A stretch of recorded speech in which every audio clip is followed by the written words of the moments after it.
കിട്ടുന്ന ഒഴിവ് ദിവസങ്ങളെ മാക്സിമം യൂട്ടിലൈസ് ചെയ്യാറുണ്ട് കേട്ടോ. അങ്ങനെ കിട്ടിയ ഒരു ഒഴിവ് ദിവസമാണ് ഇത്. ഒറ്റ മൈൻഡിലുള്ള പോക്കെന്നൊക്കെ പറയത്തില്ലേ, ആ ഒരു പോക്കായിരുന്നു ഇത്. സത്യം പറഞ്ഞാൽ എങ്ങോട്ട് പോകണമെന്ന് ഞങ്ങൾക്കൊരു ഐഡിയ ഇല്ലായിരുന്നു. ഒരു 5 വർഷം മുന്നേ ആ കൊറോണ കഴിഞ്ഞ സമയത്ത് ഞങ്ങളുടെ പള്ളിയിലിരുന്ന ഒരു അച്ഛനുണ്ടായിരുന്നു, ടോം അച്ഛൻ. അന്ന് അച്ഛൻ ഞങ്ങളെ പിള്ളേർ സെറ്റുകളെ എല്ലാം കൂടെ അച്ഛൻ്റെ നാടും പള്ളിയും പരിസരവും ഒക്കെ കാണിക്കാൻ കൊണ്ടായിരുന്നു കേട്ടോ. അന്ന് ഞങ്ങളൊരു 10-25 പിള്ളേരുണ്ടായിരുന്നു, ബസ്സിനായിരുന്നു പോയെ. അന്നത്തെ ഒരു ഓർമ്മ വെച്ച് ഞങ്ങൾ വീണ്ടും ഓർമ്മ പുതുക്കലിന് വേണ്ടി ചെമ്പക്കുളത്തേക്ക് പോയി. പക്ഷെ അവിടെ ചെന്നപ്പോൾ ആ ഒരു വൈബില്ലായിരുന്നു. പിന്നെ വണ്ടി നേരെ ആലപ്പുഴയ്ക്ക് വിട്ടു.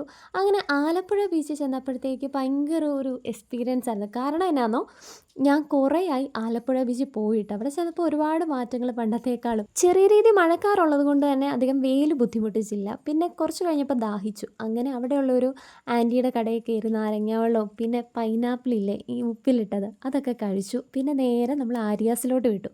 നോയമ്പായതുകൊണ്ട് എല്ലാം വെജിറ്റേറിയൻ ആണ് കേട്ടോ. അങ്ങനെ നല്ലൊരു ദിവസം മാക്സിമം ഞങ്ങൾ എൻജോയ് ചെയ്തു.